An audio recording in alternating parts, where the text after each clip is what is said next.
Hello. Hello. Yes ma'am.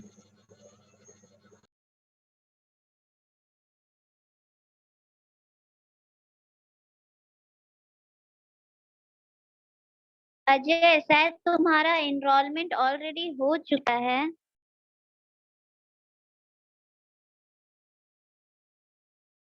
अगर अभी present हो, ऑलरेडी इनरोल्ड हो।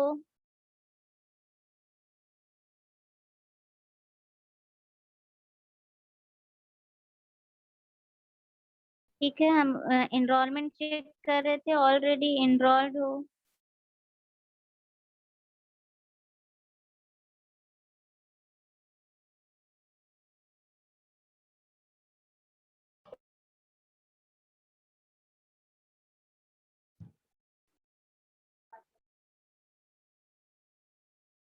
ठीक है।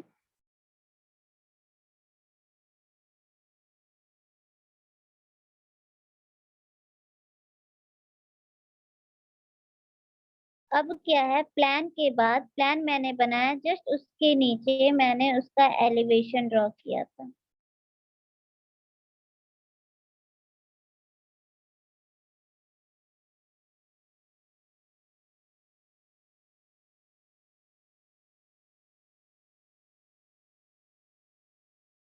ये इसका एलिवेशन है जो मुझे दिख रहा है। मान लो ये कॉलम हम लोग खड़ा कर दिए। ठीक है। ये कॉलम हम लोग ग्राउंड से खड़ा किए हैं, तो नीचे हम लोग ग्राउंड भी शो कर दे रहे हैं।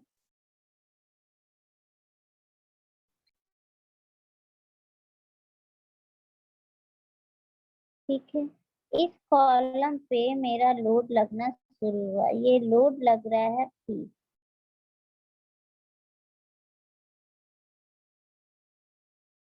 अब ये लोड P लगने के कारण, चलो पहले हम लोग देख लेते हैं, और इस कॉलम की जो लेंथ है या हाइट है वो हम यहाँ पे डिनोट L से कर। ये लोड लगने के कारण इसमें कुछ यहाँ पर दबाव आएगा, कुछ डिफॉर्मेशन होगा, पर ये परमानेंट डिफॉर्मेशन नहीं है, क्योंकि ये थ्योरी ही किस पर बेस्ड है, वर्किंग स्ट्रेस मेथड। तो इलास्टिक थ्योरी हम लोग इसको बोल रहे हैं, मतलब आफ्टर रिमूवल ये वापस अपने पोजीशन पर आ जाएगा। तो ड्यू टू लोड इसमें सम डिफॉर्मेशन आया, और ये जो डिफॉर्मेशन आया इससे हम शो कर रहे डेल्टा एल।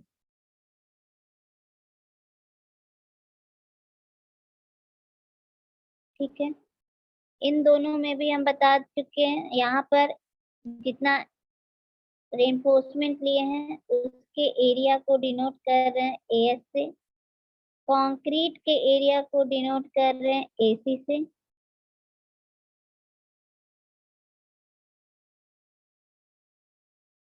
ठीक है।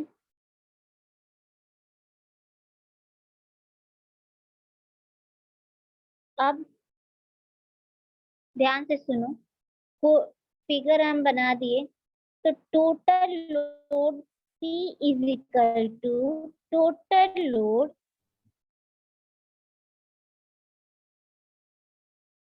if column is subjected to load P, in that case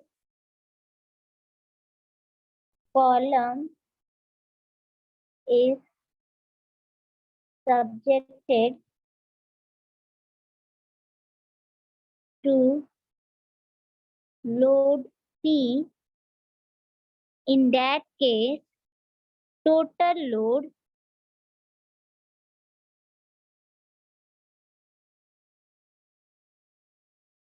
total load means P is equivalent to total load P is equivalent to, हम लोग लिख सकते हैं PS plus PC।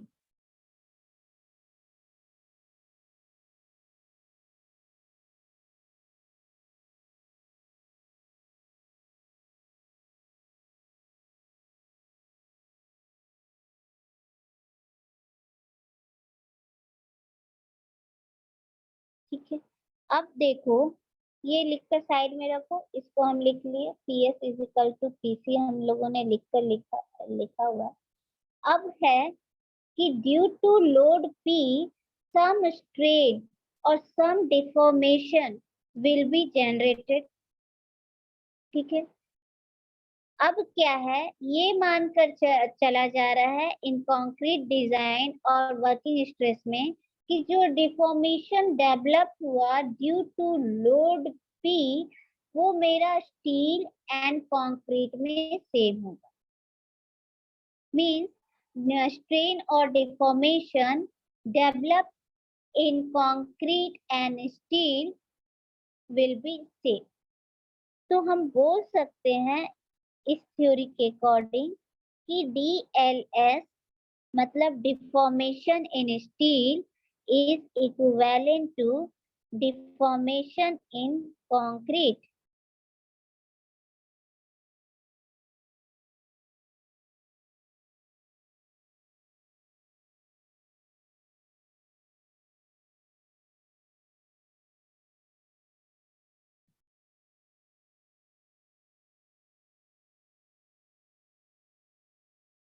ठीक है, ये बोल सकते हैं।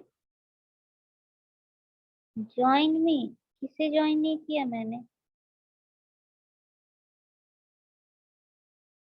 तो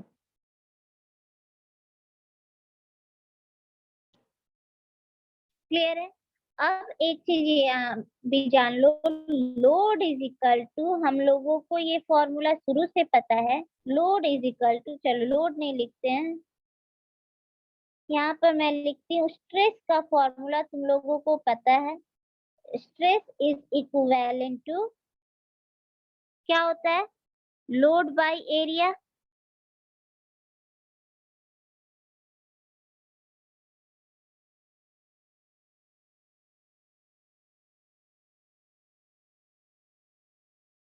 सही है।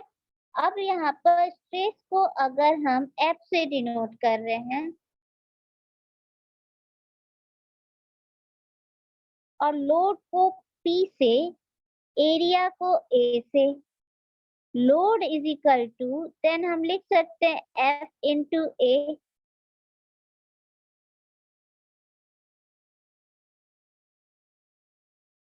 ये रफ है, साइड में हम लोग ऐसे ये लिख के रखें। सही है। बैक टू हम लोग आते हैं, total load is equal to, हम लोगों ने लिखा था PS मतलब स्टील का लोड प्लस PC कंक्रीट पर लगने वाला है। ठीक है, तो हम PS इज इक्वल टू क्या लिख सकते हैं, FS stress in steel into AS area of steel लिख सकते हैं। सेम वे में plus PC is equal to लिख सकते हैं FC stress in concrete into AC area of concrete.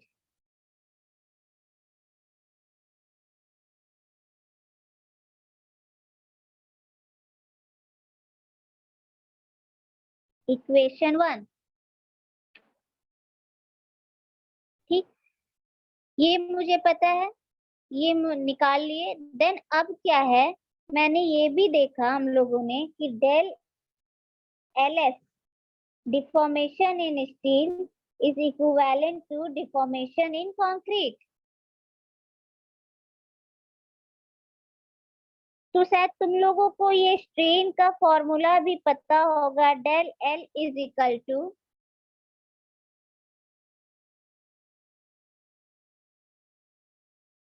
क्या होता है, स्ट्रेन का फॉर्मूला याद है तो बताओ। PL upon AE।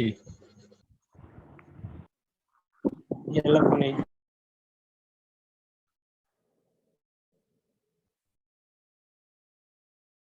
तो हम लोग क्या यहाँ पर लिख सकते हैं PS,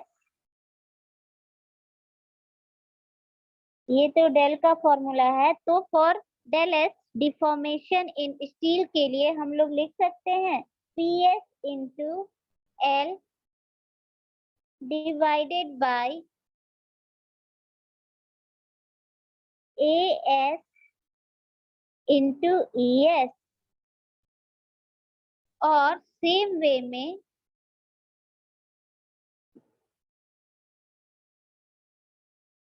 TC into L divided by AC into EC लिख सकते हैं।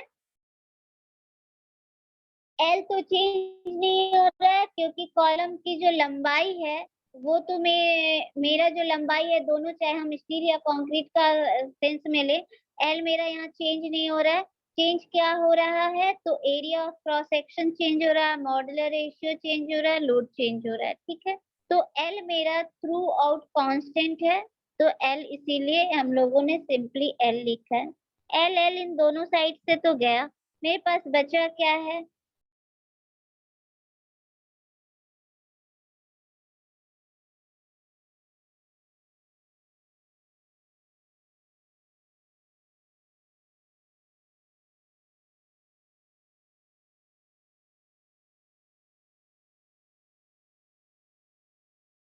PS divided by AS ES into, is equivalent to PC divided by AC into EC.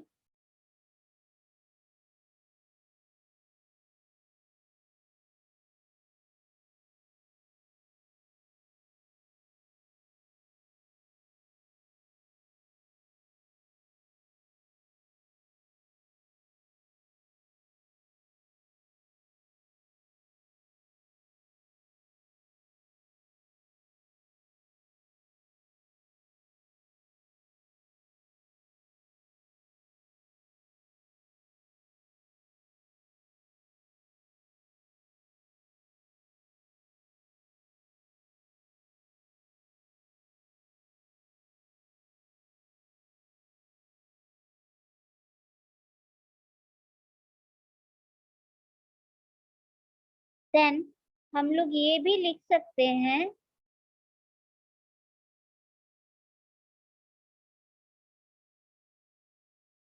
चलो यहाँ पर हम F से ना डिनोट करके हम लोग इसको स्मॉल p से डिनोट कर रहे थे। लिखा था FS AS plus FC AC। ठीक है, तो यहाँ FS से डिनोट ना करके स्मॉल p से कर रहे हैं, दोनों में डिफरेंस अलग अलग है, capital P and small p। तो अभी हम स्मॉल p से यहाँ पे डिनोट कर रहे हैं। क्या हम इसे लिख सकते हैं, PS by ES is equivalent to PC by EC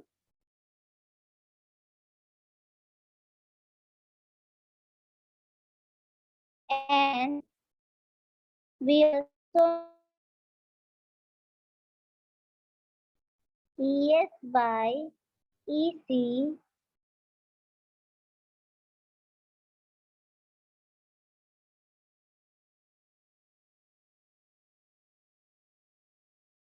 and PS by PC is equivalent to M, or PS is equal to M into PC.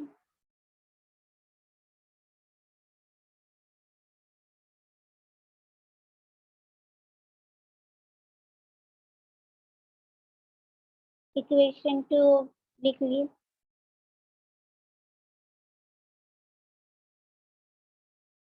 ये कब का केस है, जब मेरा स्ट्रेन जो है स्टील एंड कंक्रीट में हम लोग मान कर चल रहे हैं, whenever strain in steel and concrete are same. Therefore stress in steel, इसका मतलब क्या हुआ, stress in steel जिसे हम यहाँ डिनोट किए थे स्मॉल ps से, और चाहो तो fs से भी डिनोट कर सकते हो। डिनोट करने का बहुत अपना तरीका है, जैसे लिखना चाहो वैसे लिख सकते हो। ठीक है, ps is equivalent to modular ratio m into stress in concrete.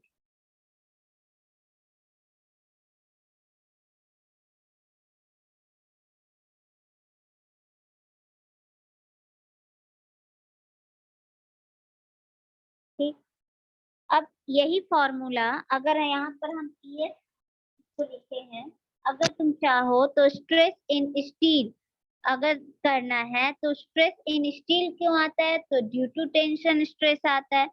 तो हम लोग इसको दूसरे तरीके से ये भी लिख सकते हैं कि टेंशन को due to tension stress develop हो रहा है, तो स्ट्रेस इन स्टील को हम T से भी यहाँ डिनोट कर सकते हैं, is equivalent to m into stress in concrete. और कंक्रीट में स्ट्रेस क्यों आता है, तो ड्यू टू कंप्रेशन आता है, तो हम इसे C से डिनोट कर सकते हैं। तो C इज इक्वल टू हम लिख सकते हैं T by m। Both way से हम बता चुके हैं कि अगर हम लिख रहे हैं स्ट्रेस PS से भी डिनोट कर रहे हैं, तो स्ट्रेस क्यों आ रहा है स्टील में, तो due to tension stress develop हो रहा है in steel, and stress concrete में डेवलप हो रहा है ड्यू टू कंप्रेशन, तो इसे हम C से भी डिनोट कर सकते हैं। तो मेरा PS को हम T डिनोट कर सकते हैं, PC को हम C से भी यहाँ डिनोट कर सकते हैं। ठीक है, अब अगेन हम वापस उस फॉर्मूला पे इक्वेशन 1 पे आ जाते हैं, ये थर्ड है, इक्वेशन 1 पर आ जाते हैं। इक्वेशन 1 मेरा क्या था, इक्वेशन 1 जो हम लोगों ने लिखा था P is equivalent to FS वहां लिखा था, तो चलो कंफ्यूजन ना हो इसलिए यहाँ पर भी हम स्मॉल लिख रहे हैं, इस बात का ध्यान रखना। PS into AS plus PC into AC।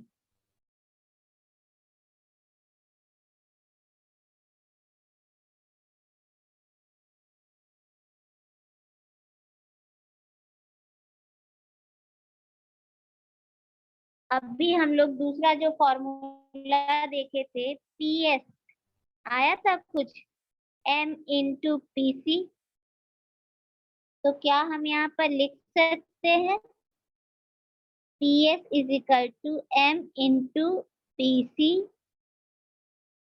AS plus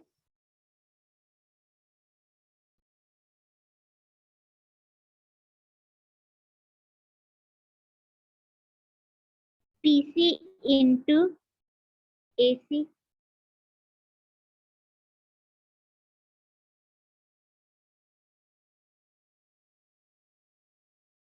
अब देखो PC दोनों में कॉमन है, तो हम PC को कॉमन ले लिए, M AS प्लस AC लिख सकते हैं ऐसे।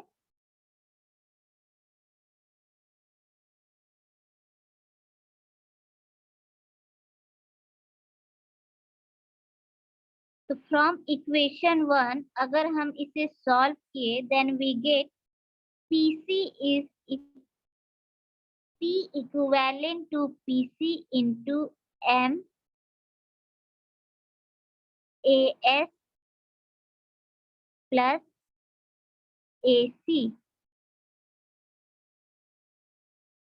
and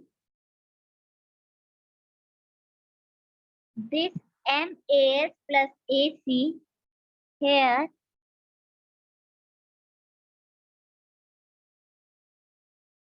MAS plus AC is known as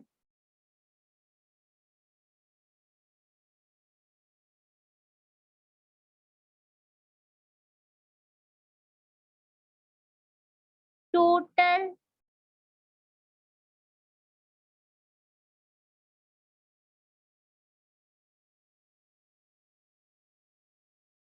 equivalent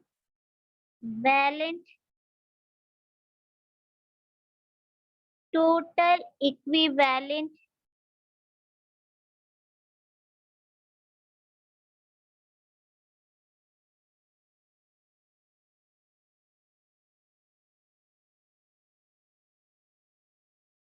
area in terms of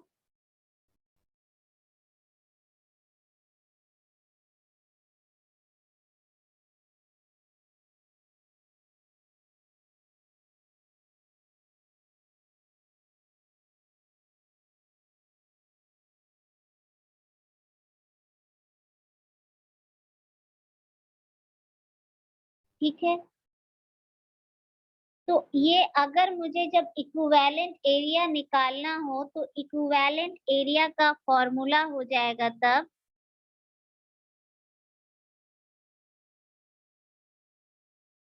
कुछ क्वेश्चंस में मुझे इक्विवेलेंट एरिया के लिए दिया होगा।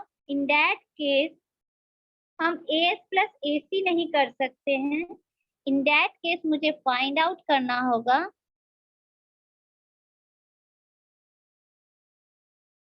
MAS plus AC।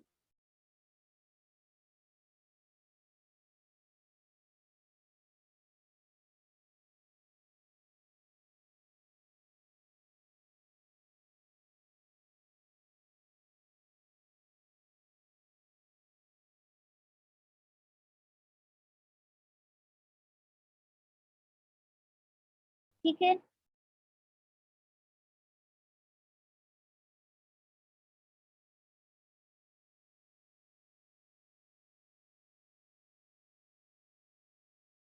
तो इससे हम लोगों ने यहाँ पर 2-3 इक्वेशंस निकाले थे और इक्वेशन से हम लोगों ने फिर अगर उसे सॉल्व किया तो मुझे क्या मिला, मुझे फाइनली मिला एक इक्विवेलेंट एरिया का फॉर्मूला। ठीक है, इक्विवेलेंट एरिया कंक्रीट भी बोल सकते हैं और इसे इक्विवेलेंट एरिया को AE से डिनोट करते हैं। ठीक है, AE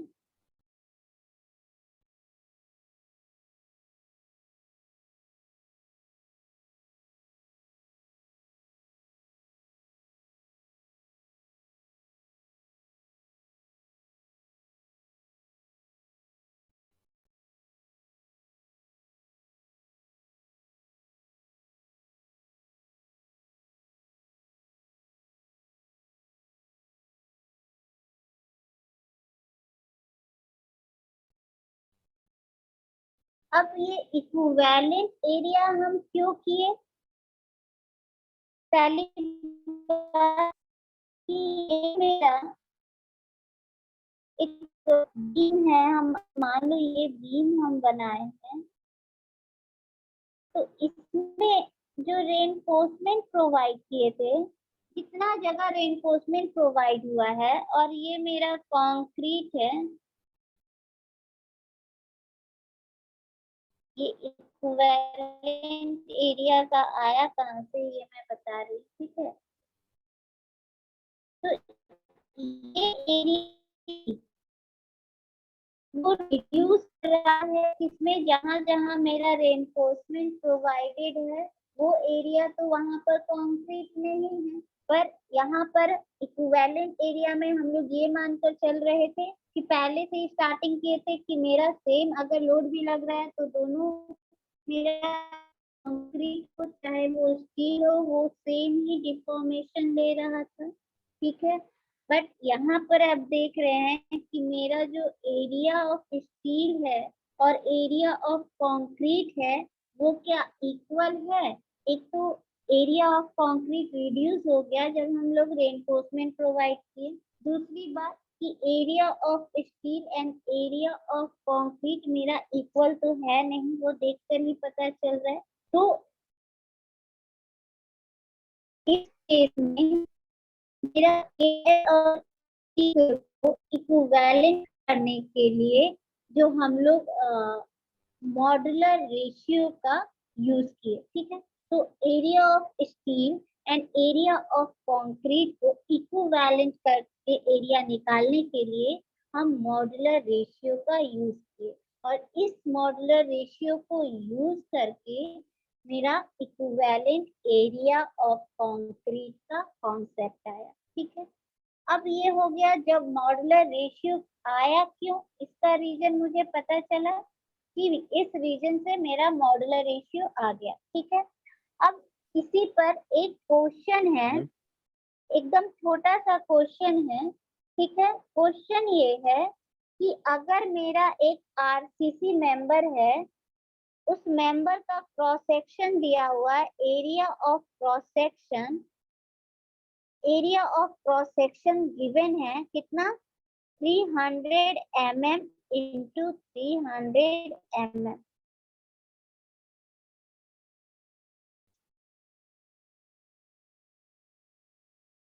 area cross section of RCC. ठीक है,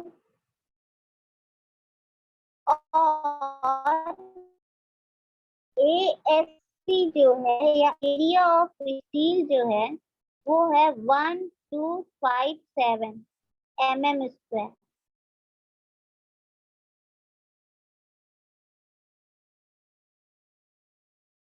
और जो मेरा लोड जो इस पे लग रहा है, लोड जो इस पर लग रहा है वो लोड है W या P, जो भी डिनोट करना चाहो, is equivalent to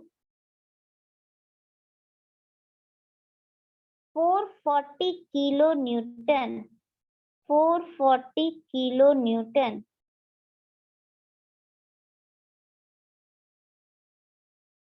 Modular ratio is given here is 13.33, right? Then question is calculate stress in concrete and steel. Calculate Fs और PS, स्मॉल ps, जिससे भी डिनोट करना चाहो, और FC और PC। स्ट्रेस इन कंक्रीट, और दूसरे टर्म में हम लोग लिख सकते हैं स्ट्रेस इन कंक्रीट तो C और स्ट्रेस इन स्टील T। मुझे ये फाइंड आउट करना है, तो कैसे करेंगे? क्वेश्चन ये है,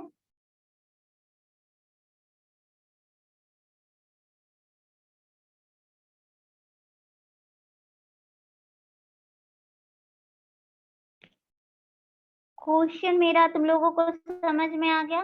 क्वेश्चन में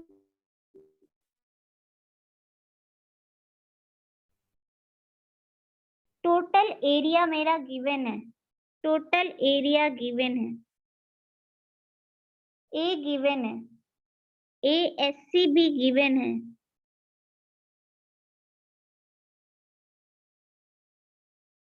ASC भी गिवन है, तो हम इससे AC निकाल सकते हैं। कितना आएगा? A कितना हुआ, पहले मुझे A बताओ। टोटल एरिया गिवन है, total cross section area of RCC member 9000 mm square में 9 पर 40 9000 mm स्क्वायर। Yes ma'am. ये गिवन था कितना, 300 into 300। ठीक है, तो इतना आ गया।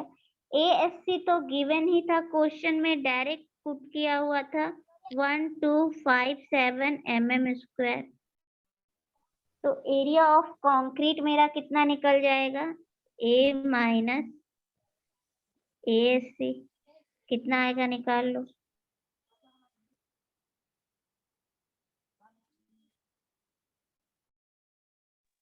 Ma'am 87743 87743 mm square.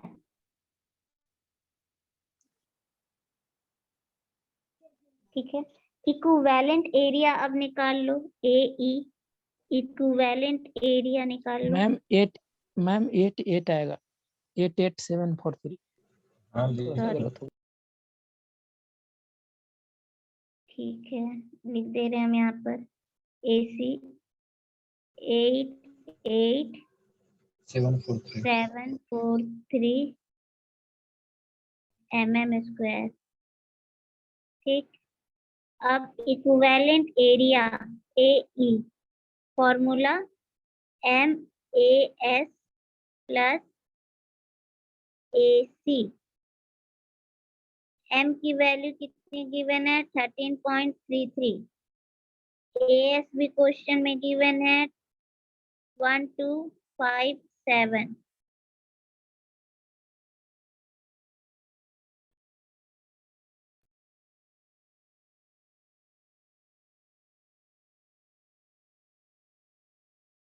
Plus area of concrete 88743।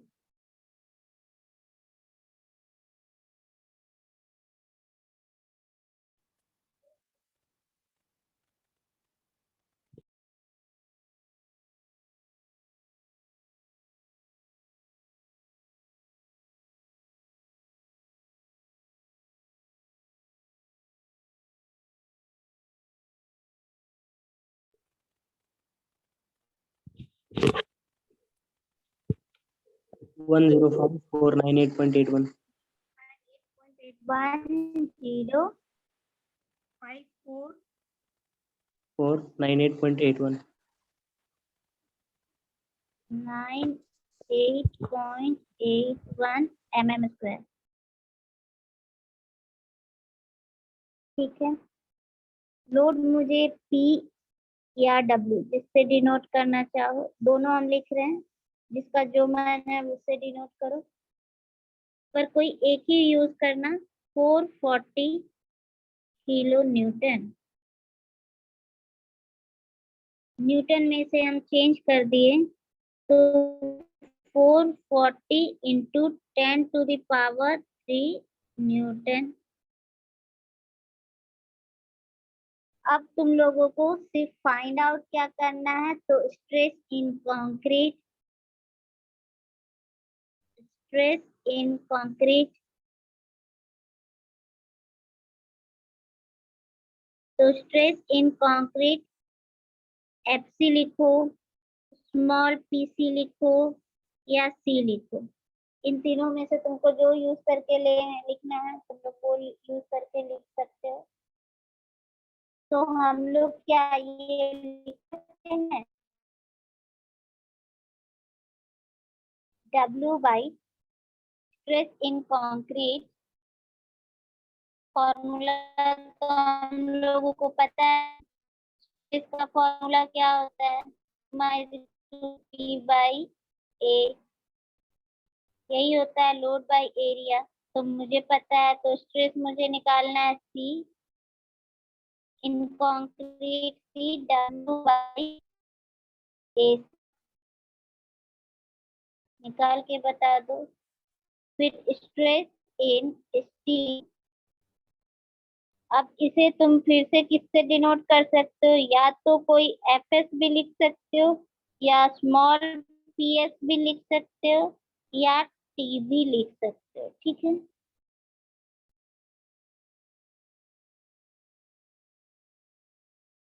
और इसका वैल्यू हम लोगों को पता है, ये इज इक्विवेलेंट टू MPS होता है, सॉरी PC होता है।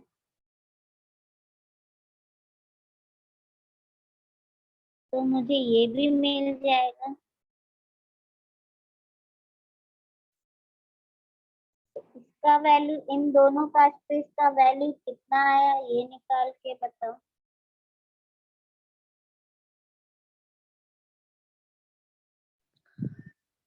मैम PC का वैल्यू 0.34 आएगा मैम। PC का वैल्यू, या अच्छा ठीक है, कितना आया बोलो? 0.34। 0.34 MPa इसका क्या है, यूनिट क्या है? क्या मैम? यूनिट MPa क्या है, यूनिट MPa। सभी का इतना ही आया है?